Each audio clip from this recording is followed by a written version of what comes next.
Hello, my name is Tim today, and I'm a recovering alcoholic. I'm here to read the Daily Reflections book for September 27th, 2025. It's called Without Reservation.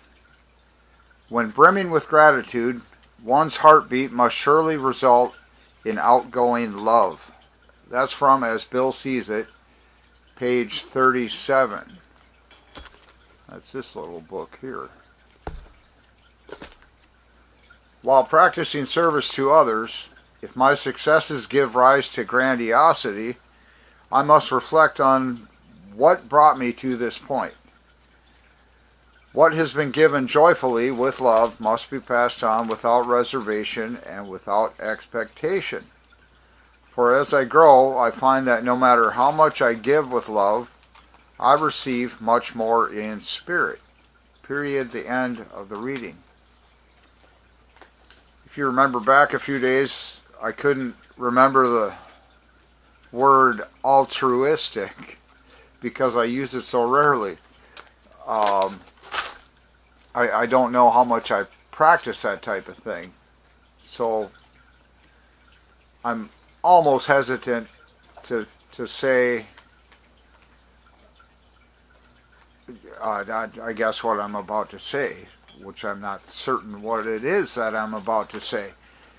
But it's got to do with gratitude and expectations and stuff. And let me reread all this again. While practicing service to others, if my successes give rise to grandiosity, I must reflect on what brought me to this point. What has been given joyfully with love must be passed on without reservation and without expectation. For as I grow, I find that no matter how much I give with love, I receive much more in spirit. And why not? I'll read the top part again too, from As Bill Sees It, without reservation. When brimming with gratitude, one's heartbeat must surely result in outgoing love. And that's from As Bill Sees It, page 37. So, let's see.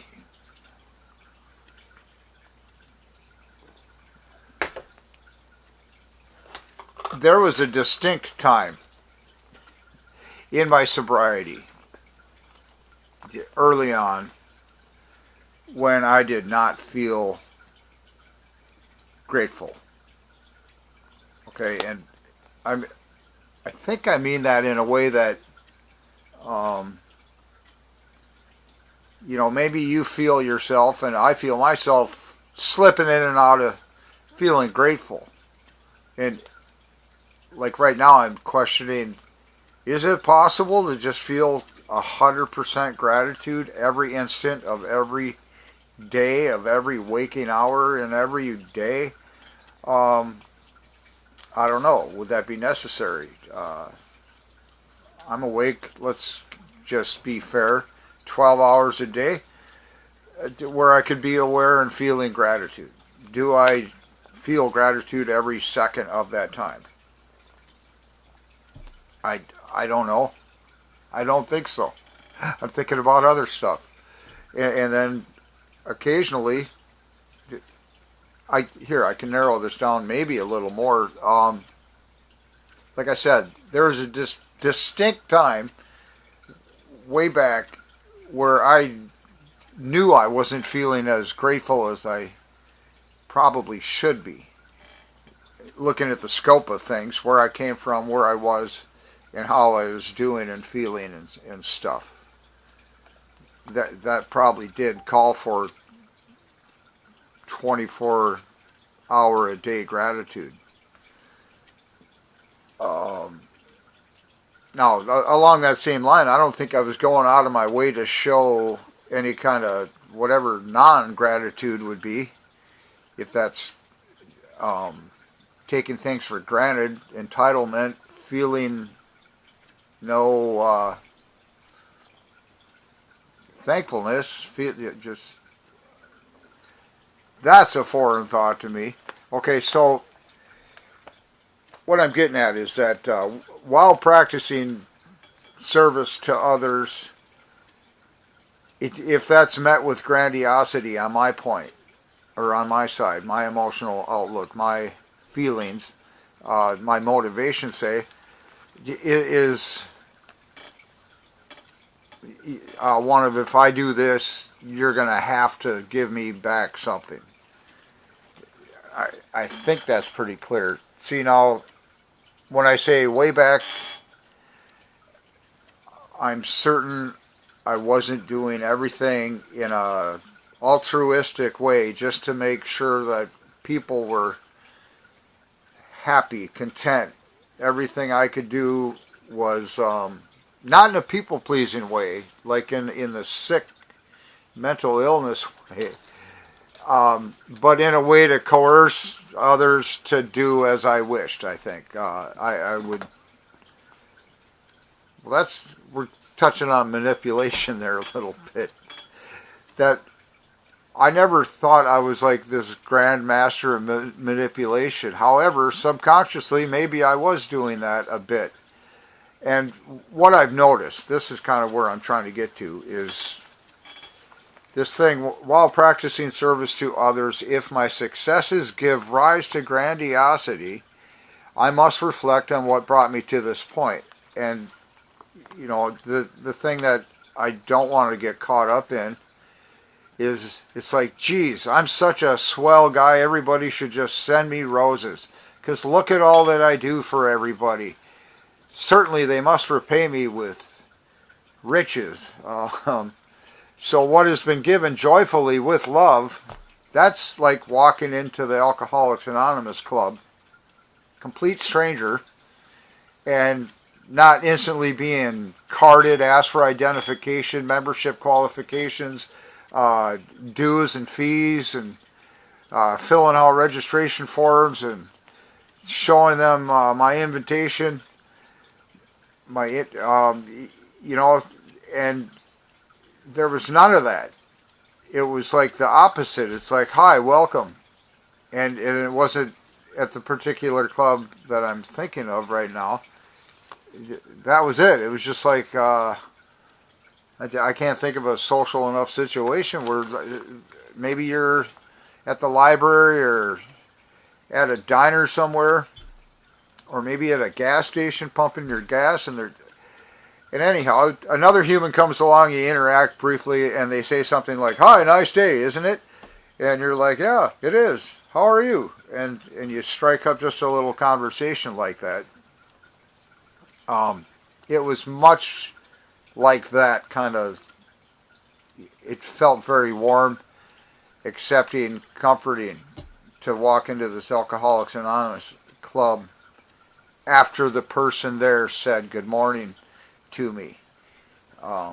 Many clubs have people, anyway, I don't want to get too far off the subject, because what I'm trying to do here is showcase this thing, what has been given joyfully with love. Okay, see, now early in my sobriety, I didn't feel so altruistic, but I did start to feel love and gratitude, and I decided there must be a way I can give this back. So I started speaking at the AA, not at the AA, I was a guest speaker for AA at the treatment facility that most recently treated me. It took about 3-4 years to do that, and then I signed up and volunteered my time to them every like Tuesday and Saturday night, I think it might have been. And I would schedule out every like 2 weeks. I would go up and talk to the people, or maybe it was every 3-4 weeks. I forget. But it was a lot of extra stuff to take on. And I didn't get anything back in the way that you would think. Like, they didn't give me cash for gasoline. I didn't, get any free coffee. I didn't even get a nice chair when I got there. You know, I mean, it was just show up and be just like anyhow. It was freely given of my own accord, and it didn't cost me anything other than like I'm doing this because this is very important to me to do, and I'm not going to do this other thing that isn't as important. And you know, maybe you might see some kind of regular type of reward structure over here, but I was doing this other thing, freely giving of my time and my love to let people know that, you know, I don't know, that you too can become sober and have a grateful heart, I think, is what I was, that's kind of the point of where I'm trying to go to here today. It says, I must reflect on what brought me to this point, that point of feeling all grand about how much of a swell guy I am. And then it tells us, what has been given joyfully, with love, must be passed on without reservation and without expectation. So to me, that's telling me I'm not holding on to whatever I think I was given, and I'm going to give it away to these other people without expecting any kind of remuneration, any kind of payback, anything other than thank you, maybe. Even if they don't say thank you. Here's another thing too, is that, boy, I did this about, it might have been 5 years I was doing this. Speaking in public at the treatment facility, trying to give my story of experience, strength, and hope, as it said in probably in this book, the Alcoholics Anonymous Big Book. Because, number one, when I was in that treatment facility for like 6 weeks, I had, I don't know, that's like 12 opportunities to see different people come through, guest speakers from Alcoholics Anonymous at different stages in recovery. There's this one guy, I think he'd been sober probably 50 years. And, you know, at first I'm like thinking, does this guy even remember what it was like to be a drunk? And the things he said sure sounded true to me. It sounded just like my story. And he said he had like 50 plus years sobriety. You know, and then there's like new people that show up and they're like, you know, maybe I just came from treatment 2 weeks ago and I couldn't wait to come back to someplace and let you guys know that there's hope for you also. See, so at one point while I was in the facility, somebody came from the outside world, from Alcoholics Anonymous, and what's it say in step 12? Let me grab this other book here. The 12 Steps of Alcoholics Anonymous should be written here. Step 12. Having had a spiritual awakening as the result of these steps, we tried to carry this message to alcoholics and to practice these principles in all our affairs. Well, some person was doing that. They came to the treatment facility I was in. They said something that profoundly touched me, and I was thinking, I want to do that someday. And 3-4 years later, I did what I said. I signed up for this stuff and scheduled myself out for the next year. And then when it came time for that year to end, I signed up again and did that like 4 more times. So and again, I did that because I wanted to be like that. The way that person said some things to me, I might have started drinking if I hadn't met this person. and I'd be dead by now. That's a certainty. I am an alcoholic, and that stuff gets that I can't be trusted around alcohol. So, in another way, that guy saved my life, free of charge. It was wonderful. So, I wanted to be able to do that for someone else. How did they put it in this book today?